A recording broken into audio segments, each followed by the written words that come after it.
Hi friends, எல்லோரும் எப்படி இருக்கீங்க? Welcome back to our channel. இன்றைக்கி நம்ம சேனலில் என்ன பதிவு பார்க்க போகிறோம்னா, வித்தவுட் சிக்கன் எம்டி சால்னா. ஸோ அதுதான் பார்க்க போகிறோம். ஸோ வாங்க வீடியோக்குள்ளே போகலாம். வீடியோக்குள்ளே போகிறதுக்கு முன்னாடி நம்ம சேனலை ஃபஸ்ட் டைம் பார்க்குறீங்கன்னா சப்ஸ்கிரைப் பண்ணிக்கோங்க. Okay friends.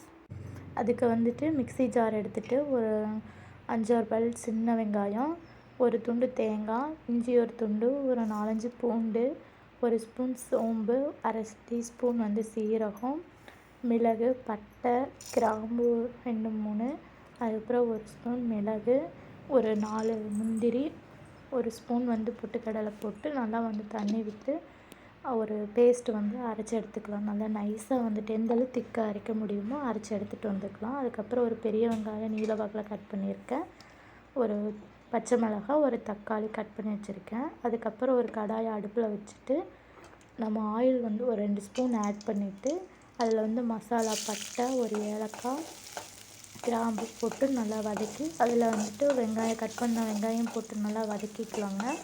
வதக்கிட்டு அதை ஒரு கண்ணாடி பதத்த அளவுக்கு வதக்கிட்டு அது கூட ஒரு பச்சை மிளகாயும் போட்டு அதையும் நல்லா வதக்கிக்கலாம். வதங்கினோடனே நம்ம கட் பண்ணி வச்ச தக்காளியும் போட்டு நல்லா வதக்கிக்கலாங்க. அதுக்கப்புறமா வதக்கிட்டு உள்ளுக்குள்ளே உப்பு கொஞ்சம் போட்டு வதக்கிக்கலாம், தக்காளி வதங்கிறதுக்காக. அதையும் சேர்த்து நல்லா வதக்கிட்டு மசாலா பொடி ஆட் பண்ணிக்கலாங்க.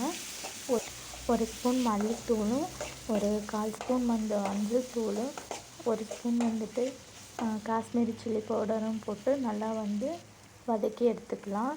ஸோ தக்காளி நல்லா வதங்கின உடனே நம்ம அரைச்சி வச்ச அந்த பேஸ்ட்டையும் போட்டு நல்லா எண்ணெய் பிரிஞ்சு வர அளவுக்கு நல்லா வதக்கி எடுத்துக்கலாம். அதுக்கப்புறம் அது ஒரு கைப்பிடி அளவு புதினா தலையும் போட்டு நல்லா வதக்கிக்கலாங்க அதோடவே.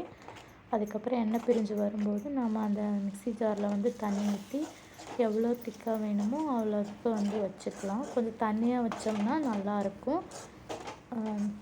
ஸோ போட்டு நல்லா ஒரு 5 to 10 மினிட்ஸ்க்கு கொதிக்க விட்டுட்டோம்னா அதுக்கப்புறமா நம்ம ஒரு 5 மினிட்ஸ்க்கு அப்புறம் மல்லித்தழையை தூவி நல்லா கொதிக்க விட்டுட்டோம்னா நமக்கு சுவையான எம்டி சால்னா ரெடிங்க. இது சப்பாத்தி, பரோட்டா, பூரி அதுக்கெல்லாம் சாப்பிட்லாம்.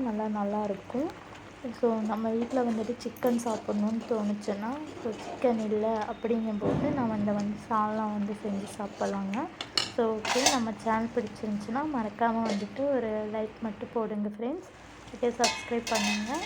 Okay, bye friends. நெக்ஸ்ட் வீடியோவில் பார்ப்போம். தேங்க்ஸ் ஃபார் வாட்சிங்.